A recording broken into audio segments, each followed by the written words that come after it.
Olá pessoal, eu sou a Ariel, responsável pelo Conexão do Tantra, e hoje a nossa conversa vai ser um pouquinho diferente. Vou trazer a parte histórica do Tantra, falando a respeito de uma divindade.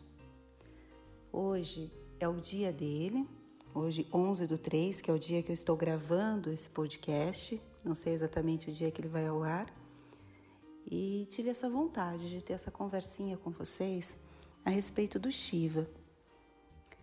O Shiva, ele representa o Deus maior do Tantra.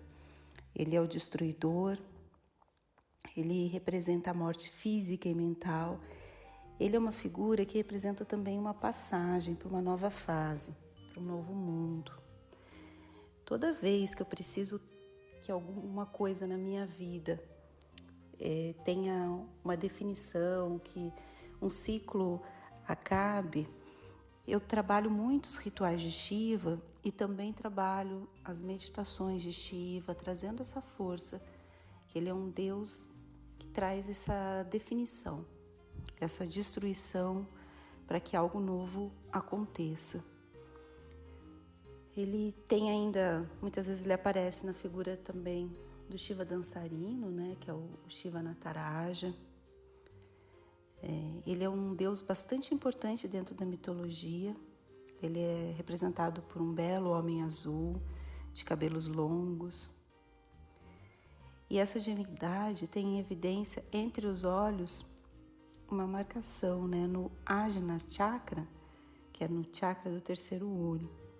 E ele é conhecido por muitos nomes. São 108 nomes. E você pode trabalhar esses nomes numa meditação.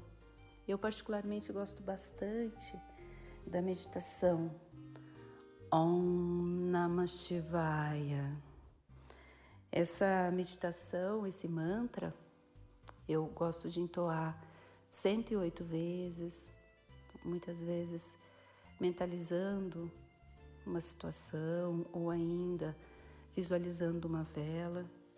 E isso faz com que eu consiga transmutar algumas situações. A esposa do Shiva é a Shakti, e embora ele tenha a vida conjugal mais conturbada da mitologia hindu, por possuir várias amantes, o amor que une Shiva e Shakti era absolutamente profundo. E devido a este amor, mesmo depois da morte de Shakti, os deuses e deusas concederam nova vida a ela, que renasceu com o nome de Parvati. Tem uma história muito linda de amor. A deusa Parvati, que conquista depois o Shiva, que foi uma conquista também bastante difícil, que demonstra a nossa persistência e como o amor vence. O número que representa o Shiva é o número 5. E representa também as 5 faces, que corresponde aos 5 aspectos principais do mundo perceptível, de onde se originam os 5 elementos. Nome que se dá aos 5 aspectos da criação, tais como são percebidos pelos nossos 5 sentidos. Todas as estruturas do mundo são construídas através desses 5 estados de matéria. O ser vivo dispõe de 5 sentidos para perceber essas estruturas, que são a expressão da própria natureza do Criador. O número 5 tem um papel fundamental no código genético de tudo o que vive. É por isso que temos 5 dedos, 5 sentidos e as folhas das árvores 5 ramagens. Olha que interessante, gente. E o 5, por isso, também é o símbolo do Shiva. São pontos bem importantes da história da mitologia hindu que nos levam a um contato com elementos que depois você começa a perceber que fazem sentido. Então, quando você estiver na sua vida, em algum momento que precise definir algo, que precise que as coisas aconteçam rapidamente, ele é o Deus que você deve evocar. Mas eu também falo que tem que ser com muito cuidado, porque a energia de Shiva, assim como a energia de Kali, que um dia eu converso com vocês também, são deuses com uma energia muito forte e definitiva. Então, as manifestações, as mudanças na sua vida acontecem de maneira muito rápida, muito repentina. E a gente, como ser humano, nem sempre está preparado para essa coisa mais abrupta. Então, são momentos que você também tem que avaliar se você está preparado, se você está preparada para essa energia mais forte. A energia de Kali, que também eu faço alguns rituais, em alguns momentos pontuais da minha vida, também tem essa energia mais forte de definição, de encerramento de ciclos, de passagem.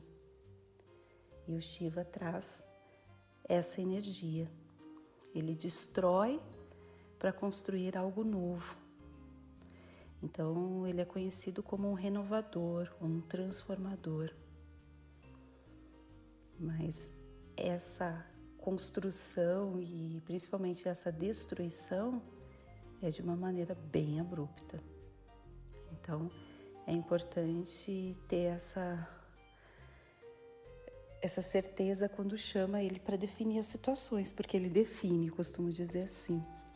Depois tem toda uma simbologia que eu não vou entrar muito a fundo em toda a simbologia, em tudo o que ele traz, nos acessórios, o que significa cada elemento. O que eu trago do Shiva é esse ponto de você trazer essa energia, trazer os mantras, de repente, um ritual, a imagem dele. Eu particularmente tenho uma imagem de Shiva, trazer esse Deus tântrico tão importante que traz a figura do masculino também. Ele traz o masculino, Shakti traz o feminino e traz essa energia dentro da tríade de deuses. Ele é o deus da destruição. Então, trago um pouquinho da história do Shiva. Se você tiver interesse em aprofundar mais sobre esses conhecimentos, tem muito material interessante para você aprender mais sobre o Tantra. Tem muitos mestres que falam coisas belíssimas. Eu indico inclusive o Otávio Leal, da Universidade aqui em São Paulo, que é um mestre incrível, que fala muito a respeito da história do Shiva. Tem muitos vídeos também na internet para vocês pesquisarem mais a fundo, se identificarem também com os rituais. E se de repente na sua vida você está precisando dessa definição, desse encerramento de ciclos e não quer mais postergar, que é uma coisa definitiva, buscar a energia do Shiva. Gratidão por ter me ouvido até aqui. Se você quiser conhecer mais também sobre o Tantra e sobre o trabalho que nós realizamos, entre no nosso site conexãodotantra.com.br. Estamos na Alameda do Jurupis, 435 em Moema. E até breve. Tchau, tchau.